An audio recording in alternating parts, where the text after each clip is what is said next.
கந்தா என்றே வந்தவர்க்கெல்லாம் தந்தாய் கோடி திருமுருகா.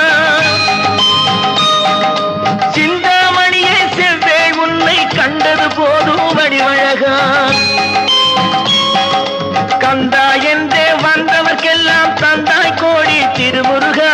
சிந்தாமணியே செவ்வே உன்னை கண்டது போதும் வடிவழகா. அடியவர்க்கு ஒரு விருந்தே